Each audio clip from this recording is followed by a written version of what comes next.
we were talking about this. We were sitting there. I don't know how this came up in a conversation going, oh, man, that was a great film. You couldn't make that nowadays. How often do you say that to yourself? I'm guessing probably pretty often. Pretty often. Probably pretty often. So we actually decided to, and you've been tweeting us, we'll read them after this segment. We decided to put together a segment here. A definitive list. We'll be updating it. The top 5 films that you couldn't make in 2016. Let's do it.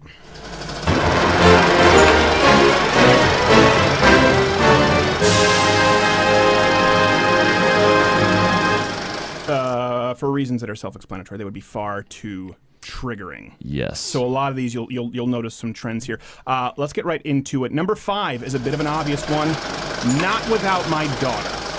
Now, a lot of millennials watching are going, what's that? This is a film made with Sally Field, I want to say in the early 90s, about a woman who married a Muslim. They go to Iran, and obviously he keeps the daughter, beats the hell out of some women. She finds out with his Islamic family kind of how this happens a lot, by the way. People make their pilgrimage. Either they're going to Mecca, secular Westerners, they marry these Muslims. They don't know what they've signed up for, and they can't get their kids back. We had Q on the show. Remember the woman who had this actually suffer in the United States? Now, here's the deal. These people, I think Alfred Molina, Sally Field, I'm sure they're probably hashtagging with her. They're probably to the left. But back then, because it hadn't been politicized, the Islamic mistreatment of women, the Islamic basically complete disregarding of women's rights, it was just seen as a human rights issue. It wasn't seen as a xenophobia or political issue. People weren't afraid to speak out against it, including liberals, because it was just like, don't wear fur.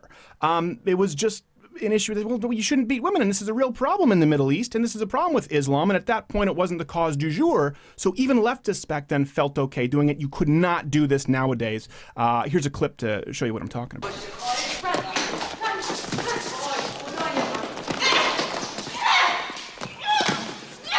Oh man, he's going full John Cena on her. Look at this. Ooh. Mean hook on that guy. Mean hook. Doc Ock got some punch. She had it coming. Number 4. Dirty Harry. We're getting the tweets coming in here. I think a lot of people talked about this. A lot of people have actually suggested the one that is actually number 2 coming up soon. Dirty Harry, this is actually more so the franchise. We came up with this. We were thinking, play Misty for me, and then we thought Sudden Impact. And the reason was because women got the crap beaten out of them. Clint Eastwood punches women right in the face, including Afroed hookers. And then we realized he does that in pretty much every film in that era. But Dirty Harry, you see a lot of it. Here's something that's also really important with Dirty Harry. Not only the sexist stuff, the sort of insensitive stuff that you couldn't do nowadays. You'd be called into HR. But the concept of Dirty Harry was coming after a crime wave in the 60s and in the 70s where people felt really unsafe. And Dirty Harry was a police officer who didn't play by the rules, who would definitely be rough around the edges, but got stuff done. He was a hero.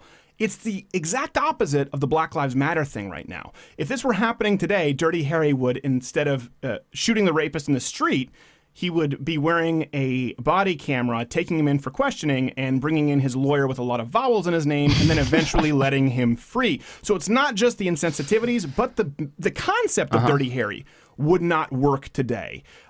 Which I think you're seeing that a little bit with Trump. People wanted a Dirty Harry. They want a strong man to come back when they felt disenchanted, I think so. Stripped of I think you're power. right. This clip captures the chauvinism perfectly. Then what the hell gives you the right to become an inspector when there's men have been out there on the street for 10 or 15 years? The woman's place is in the home. Is that what you're trying to say? Yes. You think this is some kind of encounter group? I want to know what Officer Moore is going to do when somebody points a gun at her and says, "Hit the deck, you son of a bitch!" She's going to cower. That's what most women do, or they just get hit in the head with a snare drum. Number 3.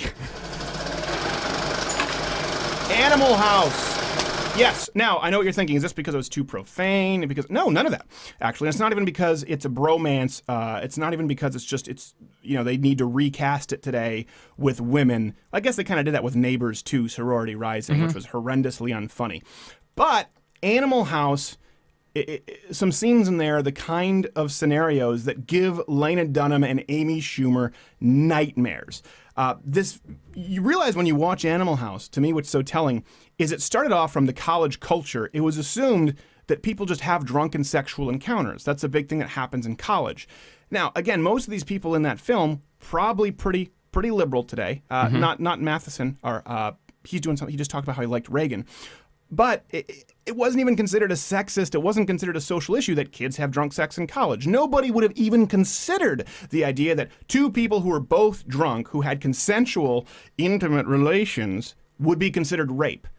Now, when you watch this film, you can find at least 4 or 5 instances that would be a Salon article. Oh, gosh. I think this captures it pretty well.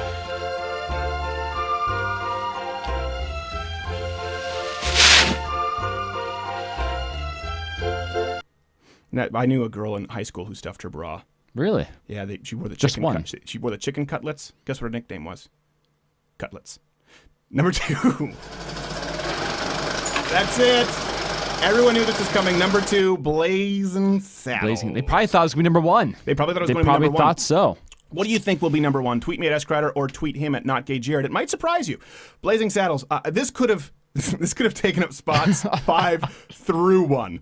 Now, this one is not as much the theme, like Not Without My Daughter or Dirty Harry, because there isn't a whole bunch of social commentary in the same way. It is just Mel Brooks at his best, and everything about this film is offensive. Everything about it. Is it racist? Yes. Homophobia? It's got that. Sexist? Absolutely. Xenophobia? That wasn't even a thing back then, but sure, let's go with that. They figured it out. They figured it out. It was a movie, Blazing Saddles. I think the reason people love it so much is because it was a film that could only be made at that time by Mel Brooks. Mm-hmm. I don't know that if they did remake it today, the N-word would not make an appearance. No. And Django Unchained is not the same thing. No, Django Unchained is not the same thing because Quentin Tarantino is a far leftist and it is kind of providing, and it's a drama. It's not the same thing. This was just throwing caution to the wind, as racist, as offensive in every which way. Unapologetically so. Unapologetically. It's why, and back then, here's the thing, nobody had to start a march over it. No. Nobody for a second thought that Mel Brooks was a racist. Think about it. He had to cast all the black people for the black people to be treated in a racist way. They loved Mel Brooks. Not a person had a bad word to say They about don't walk out on him like they did Adam Sandler. That's for other reasons as well. If you've yes. seen that film. This clip speaks for itself. Good morning, ma'am. And isn't it a lovely morning? Up yours, nigger.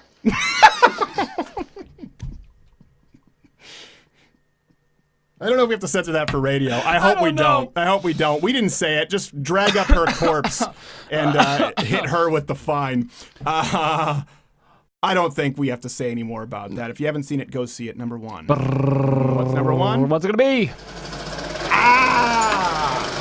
Dude Looks Like a Lady, Mrs. Doubtfire. This was a tough one. We thought we could go Tootsie because it was before Mrs. Doubtfire, Dustin Hoffman. But the reason we picked Mrs. Doubtfire is because it's pretty recent. Really, if you think about it, in the span of... We grew up with this movie. We grew up with this film. And here's what's important about Mrs. Doubtfire. If you look at the film, I mean, for those who don't know, Robin Williams plays a woman, becomes a woman in order to become a nanny and spend time with his children. It was pretty progressive for its time. If you look at it, it was in San Francisco. His brother was gay. It certainly at that time was normalizing gay relationships in a way that you didn't see in a lot of films. It was making it very playful. It certainly wasn't anti-gay. But even the gay characters in this film mock the transsexual situation. Mm-hmm. Even the gay characters who call themselves queens and are professional makeup artists laugh about a man wanting to become a woman, because even in the gay community, it was just considered silly and absurd. Of course you can't become a woman. Of course this is funny. Of course this is silly. Of course it's abnormal. So the film, great film, by the way. I think Robin Williams is one of the best dramatic actors ever. Mm-hmm. I think this is the kind of film where he was perfect. Funny, but with heart, could just rip your heart out of your chest, kind of like a Ricky Gervais, Steve Carell. There are some comedians who are so good at making you feel empathy. And I think Robin Williams was one of the best. But again, the starting off point, kind of like Animal House or Not Without My Daughter, the starting off point was that of assumed abnormality with a man acting like a woman. And that was okay, and it wasn't considered hate speech. And this was not that long ago. So nowadays, when people say, why are you so hateful? Hate speech, if you say, well, actually, you're born a boy or a girl. Imagine these scriptwriters back then with Mrs. Doubtfire. Imagine them with Slate, Salon, Daily Kos, HuffPo. There's no way this film could be made, including by liberals that set out to be pro-gay, to be pro-progressive. They would have been eaten alive. Here's a good clip to convey what I'm talking about. Lady, come on. We gotta call the cops. We gotta dial 911 now. Why? Well, Mrs. Doubtfire, he's a she. He's a she. What? He's half man, half woman. What? Yes, What?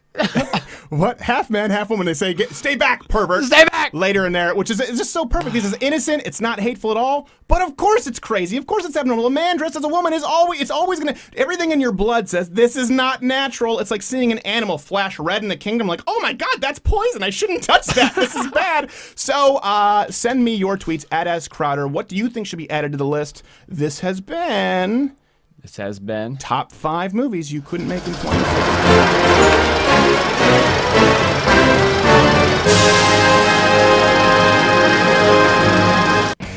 What's that sound? It's the sound of you subscribing. Otherwise, I'm going to send anthrax to your house. There's a button below where you can click my face to go to louderwithcrowder.com or click one of the videos playing next to me. I think there might be a mystery box. What could it be? Anthrax.